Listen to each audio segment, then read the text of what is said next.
ನಮಸ್ಕಾರ. ಜನಧ್ವನಿ ವಾಹಿನಿಯ ಚುನಾವಣಾ ಸ್ಪೆಷಲ್ ಕಾರ್ಯಕ್ರಮಕ್ಕೆ ಸ್ವಾಗತ. ನಮ್ಮ ಜೊತೆಗೆ ಪರಿಸರ ಚಂದ್ರಶೇಖರ್ ಅವರಿದ್ದಾರೆ. ಅವರು ಪತ್ರಕರ್ತರು ಮತ್ತು ಸುದ್ದಿ ವಿಶ್ಲೇಷಕರು ಕೂಡ. ಸರ್ ನಮಸ್ಕಾರ. ನಮಸ್ಕಾರ. ನಾವು ಚುನಾವಣೆಯ ಸಂದರ್ಭದಲ್ಲಿ ಪ್ರತಿನಿತ್ಯ ಒಂದು ವಿಷಯವನ್ನು ಇಟ್ಕೊಂಡು ಚರ್ಚೆ ಮಾಡಬೇಕನ್ನುವಂಥ ಉದ್ದೇಶದಿಂದ ಈ ಕಾರ್ಯಕ್ರಮ ಶುರು ಮಾಡಿದ್ದೀವಿ. ಸರ್, ಪ್ರಮುಖವಾಗಿ ಇವತ್ತು ನಾವು ಈ ಬೆಂಗಳೂರು ಗ್ರಾಮಾಂತರ ಲೋಕಸಭಾ ಕ್ಷೇತ್ರ ಏನಿದೆ, ಇದು ಇವತ್ತಿನ ಸಂದರ್ಭದಲ್ಲಿ, ಈ ಬಾರಿಯ ಚುನಾವಣೆಯ ಸಂದರ್ಭದಲ್ಲಿ ಭಾಳಷ್ಟು ಒಂದು ಹೈ ವೋಲ್ಟೇಜ್ ಕ್ಷೇತ್ರ ಆಗಿ ಪರಿಣಮಿಸಿದೆ. ಕಳೆದ ಬಾರಿ ಮಂಡ್ಯಕ್ಕೆ ಈ ಥರ ಒಂದು ಇಮೇಜ್ ಇತ್ತು. ಈ ಸರ್ತೆ ಬೆಂಗಳೂರು ಗ್ರಾಮಾಂತರ ತುಂಬ ಚರ್ಚೆ ಆಗ್ತಾ ಇದೆ. ಈ ಸರ್ತೆ ದೇವೇಗೌಡರ ಅಳಿಯ ಡಾಕ್ಟರ್ ಮಂಜುನಾಥ್ ಅವರು, ಜಯದೇವ ಮಂಜುನಾಥ್ ಅವರು ಸ್ಪರ್ಧೆ ಮಾಡಿರುವಂಥದ್ದು. ಅಲ್ಲಿ ಕಾಂಗ್ರೆಸ್ಸಿಂದ ಡಿ ಕೆ ಶಿವಕುಮಾರ್ ಅವರ ಸಹೋದರ ಡಿ ಕೆ ಸುರೇಶ್ ಅವರು ಸ್ಪರ್ಧೆ ಮಾಡಿರುವಂಥದ್ದು. ಇದೆಲ್ಲ ಒಂದು ಕಡೆ ಎರಡು ಮದಗಜಗಳ ಕಾಳಗ ಅನ್ನೋ ಥರ, ಎರಡೂ ಕುಟುಂಬಗಳು ರಾಜಕೀಯವಾಗಿ ಒಕ್ಕಲಿಗ ಸಮುದಾಯದ ಅತ್ಯಂತ ದೊಡ್ಡ ಕುಟುಂಬಗಳು. ಒಂದು ಕಡೆ ಡಿ ಕೆ ಶಿವಕುಮಾರ್, ಇನ್ನೊಂದು ಕಡೆ ದೇವೇಗೌಡರ ಫ್ಯಾಮಿಲಿ. ಸೊ ಈ ಎಲ್ಲ ಕಾರಣಕ್ಕಾಗಿ ಈ ಒಂದು ಚುನಾವಣೆ, ಬೆಂಗಳೂರು ಗ್ರಾಮಾಂತರದ ಚುನಾವಣೆ ಇಡೀ ರಾಜ್ಯದ ಗಮನ ಸೆಳೀತಾ ಇದೆ. ತಾವು ಇದನ್ನು ಯಾವ ರೀತಿ ನೋಡ್ತೀರಾ?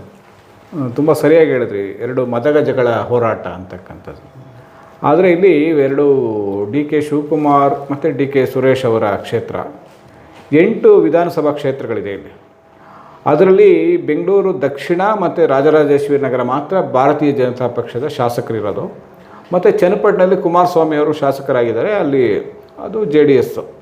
ಇನ್ನು 5 ಕ್ಷೇತ್ರಗಳು ಡೈರೆಕ್ಟಾಗಿ ಕಾಂಗ್ರೆಸ್ಸಾಗಿ ಗೆದ್ದಿರ್ತಕ್ಕಂಥದ್ದು. ಅಲ್ಲಿ ಮಾಗಡಿಯ ಬಾಲಕೃಷ್ಣ ಇರ್ಬೋದು, ಆನೇಕಲ್ಲಲ್ಲಿ MLA ಇದ್ದಾರೆ, ಕಾಂಗ್ರೆಸ್ MLA ಇದ್ದಾರೆ. ಕುಣಿಗಲಲ್ಲಿ ಡಿ ಕೆ ಶಿವಕುಮಾರ್ ಭಾವನೆ MLA ಇದ್ದಾರೆ, ಡಾಕ್ಟರ್ ರಂಗನಾಥ್ ಅವರು. ಆಮೇಲೆ ಈ ಕಡೆ ಬಂದಂತಂದರೆ ಕನಕಪುರ ಅವ್ರದ್ದೇ ಕ್ಷೇತ್ರ.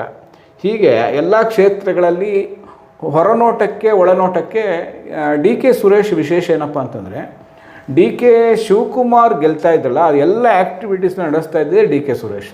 ಯಾಕೆಂದರೆ ಎಲ್ಲ ರೀತಿಯ ವ್ಯವಹಾರಗಳನ್ನು ಮತ್ತು ಗ್ರಾಮ ಪಂಚಾಯತಿ ಸದಸ್ಯರಿಂದ ಹಿಡಿದು ಜಿಲ್ಲಾ ಪಂಚಾಯತಿ ಎಲ್ಲ MLAಗಳ ಆಪರೇಷನ್ನು ಎಲ್ಲ ಮಾಡ್ತಾ ಇದ್ದಿದ್ದು D K ಸುರೇಶ್ಗೆ.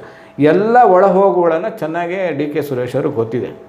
D K Suresh ಮುಂದೆ ಸನ್ಮಾನ್ಯ ಡಾಕ್ಟರ್ ಮಂಜುನಾಥ್ ಅವರನ್ನು ಅಭ್ಯರ್ಥಿ ಮಾಡಿರ್ತಕ್ಕಂಥದ್ದು. ಅದು ಏನಾಗಿದೆ ಅಂತಂದರೆ, ಭಾರತೀಯ ಜನತಾ ಪಕ್ಷದ ಟಿಕೆಟ್ನಲ್ಲಿ ಅವರು ನಿಲ್ಲಿಸ್ತಾ ಇದ್ದಾರೆ. ಎಲ್ಲ ಒಂದು ರೀತಿ ಅವ್ರಿಗೆ ಒಳ್ಳೆ ಹೆಸರಿದೆ, ಎರಡನೇ ಮಾತೇ ಇಲ್ಲ. ಡಾಕ್ಟರ್ ಮಂಜುನಾಥ್, ಜಯದೇವ ಮಂಜುನಾಥ್ ಅವ್ರಿಗೆ ಒಳ್ಳೆಯ ಹೆಸರಿರೋದು ಒಂದು ಪ್ಲಸ್ ಪಾಯಿಂಟ್. ಆದರೆ ವಿದ್ಯಾವಂತರು ಎಷ್ಟರ ಮಟ್ಟಿಗೆ ವೋಟ್ ಹಾಕ್ತಾರೆ ಅಂತಕ್ಕಂಥದ್ದು ಪ್ರಶ್ನೆ. ಯಾಕೆಂತಂದರೆ ಈಗ ವೋಟಿಂಗ್ ಪರ್ಸೆಂಟೇಜ್ ಜಾಸ್ತಿ ಆದಾಗ ಗೆಲುವಿನ ಸಾಧ್ಯತೆಗಳು ಹೆಚ್ಚಾಗ್ತಾ ಹೋಗುತ್ತೆ. ಮತ್ತು ನೀವು ಇನ್ನೊಂದು ಮಾತು ಹೇಳಿದ್ರಿ, JDS ಸ್ಥಳೀಯ ಪ್ರಾದೇಶಿಕ ಪಕ್ಷ, ದೇವೇಗೌಡರ ಅಳಿಯ ಅನ್ನೋದು ಒಂದು ಪ್ರಶ್ನೆ ಆಯಿತಂದರೆ JDSನ ಅಸ್ತಿತ್ವದ ಪ್ರಶ್ನೆ ಆಗುತ್ತೆ. ಯಾಕೆಂತಂದರೆ ಅವ್ರಿಗೆ ಡಿ ಕೆ ಶಿವಕುಮಾರ್ ಅವ್ರಿಗೆ ಬದ್ಧವೈರಿಯಾಗಿ ಕಾಣ್ತಾ ಇದ್ದಾರೆ ಇವತ್ತು. ಯಾಕೆಂದರೆ ಅವರು BJP ಜೊತೆ ಹೊಂದಾಣಿಕೆ ಮಾಡ್ಕೊಂಡಿರ್ತಕ್ಕಂಥದ್ದು JDSನ ಉಳಿಸೋಕ್ಕೋಸ್ಕರ ಅಂತ ಅಂದ್ಕೊಂಡಿದ್ದಾರೆ.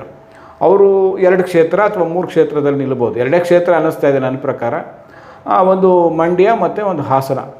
ಅವು 2 ಕ್ಷೇತ್ರದಲ್ಲಿ ಉಳಿದ್ರೆ ಬೇರೆ ಕ್ಷೇತ್ರದಲ್ಲಿರ್ತಕ್ಕಂಥ ಕಾರ್ಯಕರ್ತರ ಸ್ಥಿತಿ ಏನಾಗ್ಬೋದು? ಅವರು ಮೋಸ್ಟ್ಲಿ ಕಾಂಗ್ರೆಸ್ ಪಕ್ಷಕ್ಕೆ ಸೇರಬೇಕು, ಇಲ್ಲ ಭಾರತೀಯ ಜನತಾ ಪಕ್ಷಕ್ಕೆ ಸೇರ್ಕೋಬೇಕು. ಅಲ್ಲಿ JDS ಪಕ್ಷದ ಸಂಪೂರ್ಣವಾದ ಆತ್ಮಹತ್ಯೆ ಕ್ಷೇತ್ರವಾಗಿ, ಯಾಕೆಂದರೆ ಇವತ್ತು ಡಿ ಕೆ ಶಿವಕುಮಾರ್ ಅವರು ಪತ್ರಿಕಾ ಹೇಳಿಕೆಯನ್ನು ಕೊಟ್ಟಿದ್ದಾರೆ.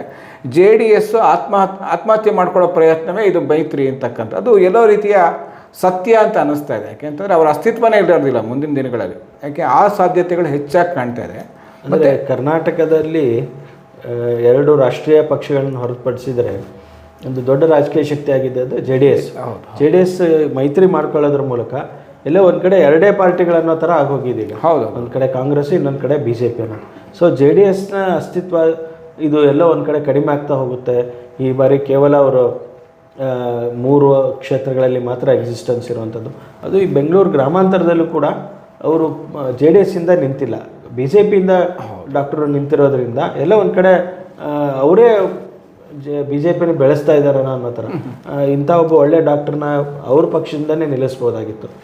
ಅದು ಎಲೆಕ್ಷನ್ ಸ್ಟ್ರಾಟಜಿ ಅಂತ ಅನಿಸಿದ್ರು ಕೂಡ ಲಾಂಗ್ ಟರ್ಮಲ್ಲಿ ಒಂದು ರಾಷ್ಟ್ರೀಯ ಪಕ್ಷ ಬೆಳೆಯೋದಕ್ಕೆ ಅನುಕೂಲ ಆಗುತ್ತೆ ಅನ್ನುವಂಥದ್ದು. ಸೊ ಇವೆಲ್ಲಗಳನ್ನು ಗಮನಿಸಿದರೆ JDS ಕಳೆದ ಚುನಾವಣೆಯಲ್ಲಿ ಆದಂಥ ಒಂದು ಪರಾಭವದ ಹಿನ್ನೆಲೆಯಲ್ಲಿ ಒಂದು ಅನಿವಾರ್ಯ ಮೈತ್ರಿಯನ್ನು ಮಾಡಿಕೊಂಡು ತನ್ನ ಕಾಲ ಮೇಲೆ ತಾನೇ ಕಲ್ಲು ಹಾಕೊಳ್ಳೋದಂತಾರಲ್ಲ ಅಂತ ಒಂದು ಎಡವಟ್ಟು ಕೆಲಸ ಅಂದರೆ ಅಲ್ಲಿ ಏನಾಗಿದೆ ಅಂದರೆ ಅವರ ಕುಟುಂಬವನ್ನು ಉಳಿಸೋ ಪ್ರಯತ್ನ. ಯಾಕೆಂತಂದರೆ ಈಗ ಪ್ರಜ್ವಲ್ ರೇವಣ್ಣ ಕುಮಾರಸ್ವಾಮಿ ಇಲ್ಲಿ ನಿಂತ್ಕೋಬೋದು ಅಂತ ಸಾಧ್ಯತೆಗಳು, ಅಥವಾ ನಿಖಿಲ್ ಕುಮಾರಸ್ವಾಮಿ ಅವರಿಬ್ಬರನ್ನ ಗೆಲ್ಸೋಕ್ಕೋಸ್ಕರ ಇಡೀ ಪಕ್ಷವನ್ನೇ ಬಲಿ ಕೊಡ್ತಕ್ಕಂಥ ಸಾಧ್ಯತೆಗಳು ಪಕ್ಷದ ವಲಯದಲ್ಲೇ ಮಾತುಕತೆ ಆಗ್ತಾ ಇರ್ತಕ್ಕಂಥದ್ದು. ನಾಳೆ ನಮ್ಮ ಭವಿಷ್ಯ ಏನು, JDS ಪಕ್ಷದ ಭವಿಷ್ಯ ಏನು ಅಂತಕ್ಕಂಥದ್ದು 30-40 ವರ್ಷಗಳಿಂದ ಕೆಲಸ ಮಾಡಿಕೊಂಡು ಸ್ಥಾನಮಾನಗಳು ತಗೊಂಡು ಚುನಾವಣೆ ಟೈಮಲ್ಲಿ ಈ ಥರ ಮರ್ಜಿಗೆ ಹೋದಾಗ ಅವ್ರು ಯಾವ ರೀತಿ ಫೇಸ್ ಮಾಡೋಕ್ಕಾಗುತ್ತೆ ಅಂತಕ್ಕಂಥದ್ದು.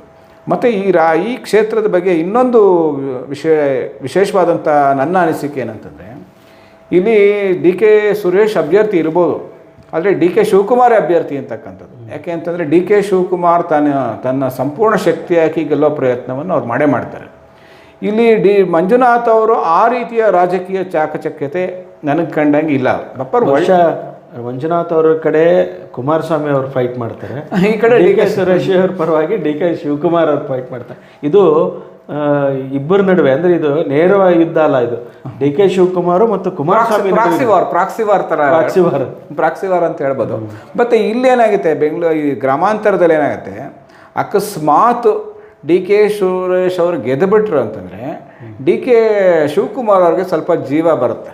ಯಾಕೆಂದರೆ ಮುಂದೆ ನಾನು ಮುಖ್ಯಮಂತ್ರಿ ಆಗಬೇಕು ಅಂತಕ್ಕಂಥ ಆಸೆ ಏನು ಇಟ್ಕೊಂಡಿದ್ದಾರೆ, ಆ ಕನಸಿಗೆ ಒಂದು ರೀತಿ ಎಲ್ಲೋ ಒಂದು ಸ್ವಲ್ಪ ರೆಕ್ಕೆ ಬರುತ್ತೆ.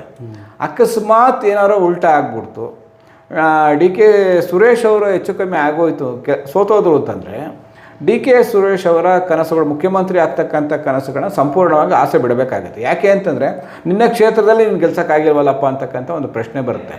ಆದರೆ ನೀವು ಮುಖ್ಯಮಂತ್ರಿ ಆಗಿರ್ತಕ್ಕಂಥ ಸಿದ್ದರಾಮಯ್ಯನವರು ತೆಗೆದುಕೊಂಡಾಗ ರಾಜ್ಯದಲ್ಲಿ ಒಂದು 5-6 ಕ್ಷೇತ್ರಗಳಲ್ಲಿ ಕಾಂಗ್ರೆಸ್ ಪಕ್ಷ ಬರೋ ಸಾಧ್ಯತೆಗಳಿದೆ ಅಂತಕ್ಕಂಥ ಮಾಹಿತಿಗಳಿರೋದ್ರಿಂದ 20-22 ಇವ್ರು ಗೆಲ್ಬೋದು, ಮಿಕ್ಕಿದ್ದ ಕ್ಷೇತ್ರನ ಇವ್ರು ಗೆಲ್ಬೋದು. ಅಲ್ಲಿ ಏನಾರೋ ರಾಜ್ಯದಲ್ಲಿ 25ಕ್ಕಿಂತ ಹೆಚ್ಚು ಭಾರತೀಯ ಜನತಾ ಪಕ್ಷ ಗೆದ್ಬಿಡ್ತು ಅಂತಂದರೆ ಸಿದ್ದರಾಮಯ್ಯನವರು ರಾಜೀನಾಮೆ ಕೊಡೋ ಸಾಧ್ಯತೆಗಳು ಹೆಚ್ಚಾಗುತ್ತೆ, ಒತ್ತಡಗಳು ಬರುತ್ತೆ. ಯಾಕೆಂದರೆ ಪರ್ಯಾಯವಾಗಿ ಹುಡುಕ್ತಕ್ಕಂಥದ್ದು. ಅಲ್ಲಿ ಬೇರೆ ಕ್ಷೇತ್ರಗಳೆಲ್ಲ ಸೋತಿ DK ಸುರೇಶ್ ಏನಾದ್ರು ಗೆದ್ಬಿಡ್ತು ಅಂತಂದರೆ ಮುಖ್ಯಮಂತ್ರಿ ಆಗೋ ಒಂದು ಸಾಧ್ಯತೆಗಳು ಶಿವಕುಮಾರ್ ಅವ್ರ ಕಡೆ ಇರುತ್ತೆ. ಯಾಕಂದರೆ ಇದು ಮುಂದಿನ ರಾಜಕೀಯ ದಿಕ್ಸೂಚಿಯಾಗಿ ನಾವು ಯೋಚನೆ ಮಾಡಬೇಕಾಗುತ್ತೆ. ಇಲ್ಲಿ ಚುನಾವಣೆ ಫಲಿತಾಂಶ ಕುಮಾರಸ್ವಾಮಿಗೂ ಅಷ್ಟು ಇಂಪಾರ್ಟೆಂಟು, DK ಶಿವಕುಮಾರ್ಗೂ ಅಷ್ಟೇ ಇಂಪಾರ್ಟೆಂಟು. DK ಶಿವಕುಮಾರ್ಗೆ ಈ ಕ್ಷೇತ್ರ ಗೆದ್ದರೆ ಅವರ ಮುಂದಿನ ಭವಿಷ್ಯ ಉಜ್ವಲವಾಗಿರುತ್ತೆ, ಸೋತ್ರೆ ದೊಡ್ಡ ಹಿನ್ನಡೆ ಕೂಡ ಆಗುತ್ತೆ. ಇದ್ರ ಜೊತೆಗೆ ಕಳೆದ ಬಾರಿ ಮಂಡ್ಯ ಚುನಾವಣೆಯಲ್ಲಿ ನಿಖಿಲ್ ಕುಮಾರಸ್ವಾಮಿ ಸೋಲೋದಕ್ಕೆ DK ಶಿವಕುಮಾರ್ ಕಾರಣ ಅನ್ನುವಂಥ ಆರೋಪವನ್ನು ಕುಮಾರಸ್ವಾಮಿ ಅವರು ಮಾಡಿದರು. ಆಮೇಲೆ ಇತ್ತೀಚೆಗೆ ಒಂದು ಕಾರ್ಯಕ್ರಮದಲ್ಲಿ ಸಿದ್ದರಾಮಯ್ಯನವರೇ ಹೇಳಿದರು, ಸುಮಲತಾ ಗೆದ್ದಿದ್ದೆ ಕಾಂಗ್ರೆಸ್ ಓಟ್.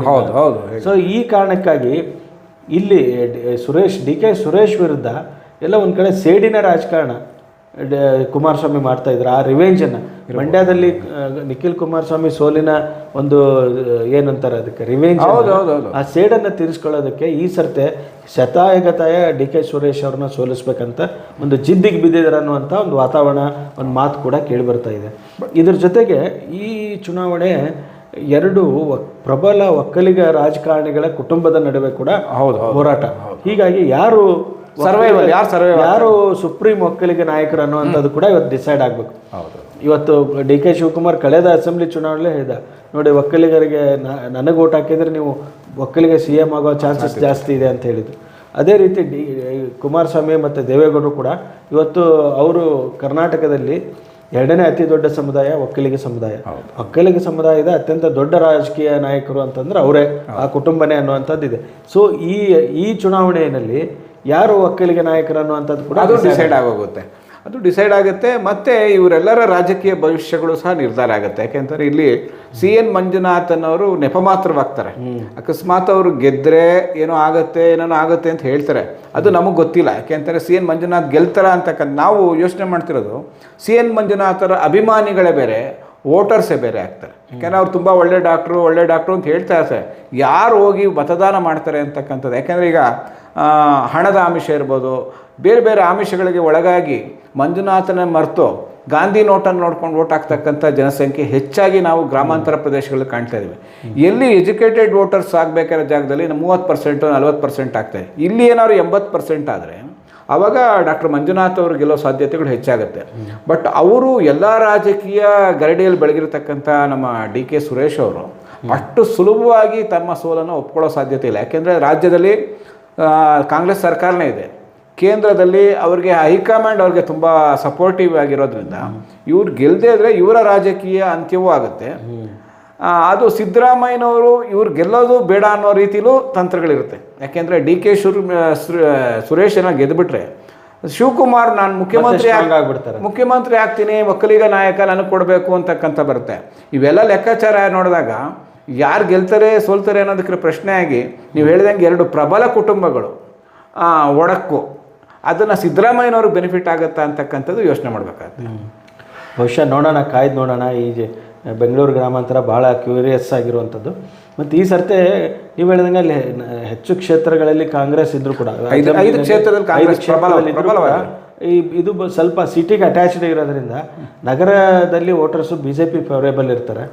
ಅದು ಮಂಜುನಾಥ್ ಅವ್ರಿಗೆ ಅಡ್ವಾಂಟೇಜ್ ಆಗುತ್ತಾ? ಅಥವಾ ಇನ್ನೊಂದು ನಿಮ್ಗೆ ಹೇಳೋಕ್ಕೆ, ಯಾಕಂದರೆ ಅಲ್ಪಸಂಖ್ಯಾತರ ವೋಟುಗಳು ಹೆಚ್ಚಾಗಿದೆ. ರಾಮನಗರ, ಚನ್ನಪಟ್ಟಣ, ಆನೇಕಲ್ಲು ಈ ಪ್ರದೇಶಗಳಲ್ಲಿ, ಮಾಗಡಿ ಇಲ್ಲೆಲ್ಲ ರೇಷ್ಮೆ ಬೆಳೆಗಾರರು ಹೆಚ್ಚಾಗಿದ್ದಾರೆ. ರೇಷ್ಮೆ ಬೆಳೆಗಾರರು ತುಂಬ ಜನ ಅಲ್ಪಸಂಖ್ಯಾತರಿರೋದ್ರಿಂದ ಅವರೆಲ್ಲ ಮತ್ತು OBCಗಳು, ಬೇರೆ ಬೇರೆ ಕಮ್ಯುನಿಟಿಯವರ, ಸಿದ್ದರಾಮಯ್ಯನ ಅಭಿಮಾನಿಗಳು, ಇವರೆಲ್ಲ ಕಮ್ಯುನಿಟಿ ಎಲ್ಲ ಒಟ್ಟಿಗೆ ಆಗಿ ಏನಾದ್ರು ವೋಟ್ ಮಾಡಿದಾಗಾದಾಗ ಡಾಕ್ಟರ್ ಮಂಜುನಾಥ್ ಅವ್ರಿಗೆ ಸ್ವಲ್ಪ ತುಂಬಾ ಕಷ್ಟ ಆಗುತ್ತೆ. ಅದನ್ನು ಯಾವ ರೀತಿ ಕುಮಾರಸ್ವಾಮಿಯವರು ಅಥವಾ BJP ನಾಯಕರುಗಳೆಲ್ಲ ಹೊಂದಾಣಿಕೆ ಮಾಡ್ಕೊಂಡು, ಸರಿಯಾದ ಹೊಂದಾಣಿಕೆ, ಸುಮ್ಮನೆ ಬಾಯಿ ಮಾತಿನ ಹೊಂದಾಣಿಕೆ ಅಲ್ಲ, ಬೂತ್ ಮಟ್ಟದಲ್ಲಿ ಹೊಂದಾಣಿಕೆ ಆದಾಗ ಮಾತ್ರ CN ಮಂಜುನಾಥ್ ಅವರು ಗೆಲ್ಲುವ ಸಾಧ್ಯತೆ ಹತ್ತಿರ ಬರ್ಬೋದು. ಗೆಲ್ತಾರೆ ಅಂತ ನಾನು ಹೇಳೋಕ್ಕಾಗಲ್ಲ, ಯಾಕೆಂದರೆ ಇವರು ಎಲ್ಲ ಪಟ್ಟುಗಳನ್ನು ಹಾಕ್ತಾರೆ. ಯಾಕೆಂತಂದ್ರೆ ಸರ್ವೈವಲ್ ಆಗಲೇಬೇಕು. ಆದ್ದರಿಂದ ಈ ಒಂದು ಮದಗಜಗಳ, ನೀವು ಹೇಳಿದಂಗೆ ಮದಗಜಗಳ ಹೋರಾಟವನ್ನು ಜನ ವೀಕ್ಷಣೆ ಮಾಡ್ತಾರೆ. ನೋಡೋಣ, ಮುಂದೆ ಪ್ರಬಲ ರಾಜಕೀಯ ಕುಟುಂಬಗಳ ನಡುವೆ ಜಿದ್ದಾಜಿದ್ದಿ ನೋಡೋಣ ಬೆಂಗಳೂರು ಗ್ರಾಮಾಂತರ ಏನಾಗುತ್ತೆ. ಭಾಳ ಹೈ ವೋಲ್ಟೇಜ್ ಕ್ಷೇತ್ರ ಅನ್ನುವಂಥದ್ದು ಈಗಾಗಲೇ ಎಲ್ಲರೂ ಚರ್ಚೆ ಮಾಡ್ತಾ ಇರುವಂಥದ್ದು. ಮತ್ತು ವೈಯಕ್ತಿಕವಾಗಿ ಕುಮಾರಸ್ವಾಮಿ ಮತ್ತು DK ಶಿವಕುಮಾರ್ ಅವ್ರ ನಡುವೆ ಕೂಡ ಸಾಕಷ್ಟು ರಾಜಕೀಯ ಜಿದ್ದಾಜಿದ್ದಿಗೆ ಇದೊಂದು ಅಖಾಡ ಆಗಿರುವಂಥದ್ದು. ಇದು ಈ ಕ್ಷೇತ್ರ ಹೇಗೆ ಜನರ ಗಮನ ಸೆಳೆಯುತ್ತೆ, ಇಲ್ಲಿ ಯಾರು ಗೆಲ್ತಾರೆ, ಮತದಾರರ ಒಲವು ಯಾರ ಕಡೆ ಇದೆ ಅನ್ನುವಂಥದ್ದನ್ನು ಕಾಯ್ದು ನೋಡೋಣ. ಸರ್, ಈ ಕಾರ್ಯಕ್ರಮದಲ್ಲಿ ಪಾಲ್ಗೊಂಡಿದ್ದಕ್ಕೆ ಧನ್ಯವಾದಗಳು. ಮತ್ತೆ ಬೇರೊಂದು ವಿಷಯದೊಂದಿಗೆ ನಾಳೆ ಭೇಟಿಯಾಗೋಣ. Thank you.